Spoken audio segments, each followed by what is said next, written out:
'Cause I don't give a fuck what you say. Yeah, I'ma do shit my way.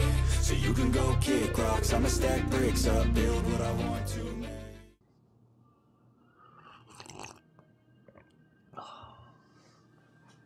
Morjesta. Siitä on hetki aikaa, kun meikä teki videon. Tässä videossa mä haluaisin kertoa, miten mun ajatusmaailma on kehittynyt lapsuudesta tähän päivään asti ja mitä mä oon työstänyt viimeisen 2 vuoden ajan, jotta mä pystyn asettamaan itselleni selkeitä tavoitteita ilman huonoa omatuntoa. Mennään asiaan. Mun ajatusmaailma ei ole aina ollut tämmönen. Kaikki alkoi jo lapsuudesta saakka, kun huomasin, miten paljon ympäristö ohjaa meitä tiettyyn suuntaan.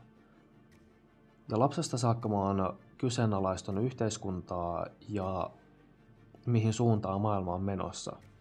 Hyvä esimerkki koulut. Siellä opetetaan, miten tulla hyväksi työntekijäksi, mutta ei niinkään miten hallita taloudellista lukutaitoa tai miten tavoitella menestystä. Miksi meidän täytyy seurata jotakin valmista kaavaa ja vielä kannustetaan siihen?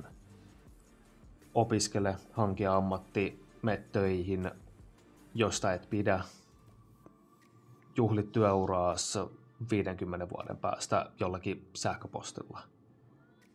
Miksi tehdä asioita, mitä inhoaa koko elämänsä, kun sä voit tehdä asioita, mitä sä rakastat ja jopa tienata niillä? Meillä on vain yksi elämä tällä maapallolla. Mä haluaisin, että me kaikki käytettäisiin järkevästi. Kun mä aloin rakentaa mun elämää uudelleen masennuksen jälkeen, mä ymmärsin, että ilman selkeitä tavoitteita mä en pääse liikkumaan eteenpäin, mä en kehity mihinkään.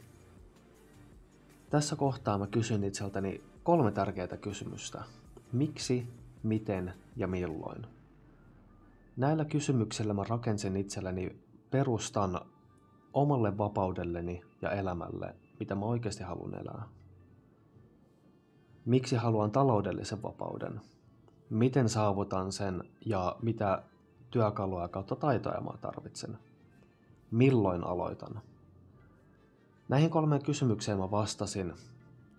Taloudellinen vapaus antaa mulle mahdollisuuksia, joita en edes tiedä olemassaolosta. Haluan vapauden tehdä asioita, joista oikeasti tykkään ja harrastaa harrastuksia ilman taloudellisia huolia. Saavutan sen muuttamalla mun ajattelumaailman, keskityn itseeni ja kehon hyvinvointiin, opiskelen yrittäjyyttä käytännössä ja kirjojen avulla ja ratkon omat ongelmani pala kerrallaan. Ja milloin mä aloitan sen? Heti. Seuraava maanantai ja seuraava vuosi tulee aina, mutta nyt hetki, se on menetetty, se ei tule enää ikinä.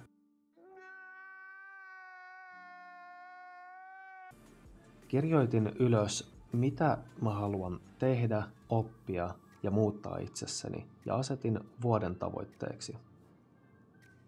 Parantaa fyysistä kuntoa, korjata unirytmi ja opetella kontrolloimaan tunteitani. Mutta tässä oli 2 tärkeää sääntöä. Pienet askeleet ja toistuvuus. En stressannut sitä, koska tiesin, että mulla on vuosi aikaa ja teen asioita pikkuhiljaa. Enkä jättänyt mitään viime tippaan, kuten esim. Kokeisiin luku. Mä tiedän, että aika moni meistä on syyllistynyt siihen.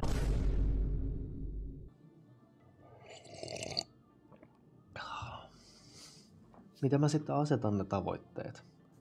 Se on aika simppeli asia itse asiassa. Miten sä tarvit siihen, mitä moni ei halua kuulla ja ei ota tosissaan? Se asia on itsekuri.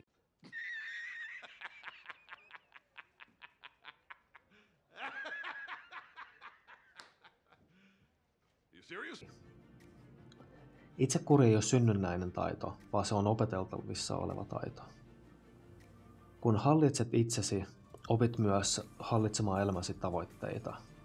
Se auttaa sua pysymään itsellesi antamissa lupauksista kiinni ja samalla sun minäkuva ja kunnioitus itseesi paranee. Itsekuri on vaikein taito, mitä ihminen voi opetella, koska mielitekoja nykymaailmassa ja ärsykkeitä on koko ajan kaikkien ympärillä. Se tekee siitä haastavaa. Mutta se ei ole este, vaan hidaste. Jos haluat oppia, miten asettaa tavoitteita selkeästi ja helposti, niin tsiikaa meidän Notion-kalenteri, minkä mä jätin videon alapuolelle. Uskon, että siitä on sulle apua. Nämä asiat ei ole todellakaan helppoja, mutta muista, kun sä pusket näiden asioiden läpi, susta tulee voittamaton ja susta tulee itsesi herra. Sinä olet kontrollissa, eikä sun aivot ja niiden mielihalut. Kerro kommenteissa, herättikö tää video sussa uusia ajatuksia. Kiitos, että jaksat katsoa videon loppuun saakka. Nyt on sun vuoroaika ottaa ohjat käsiin. Morjens.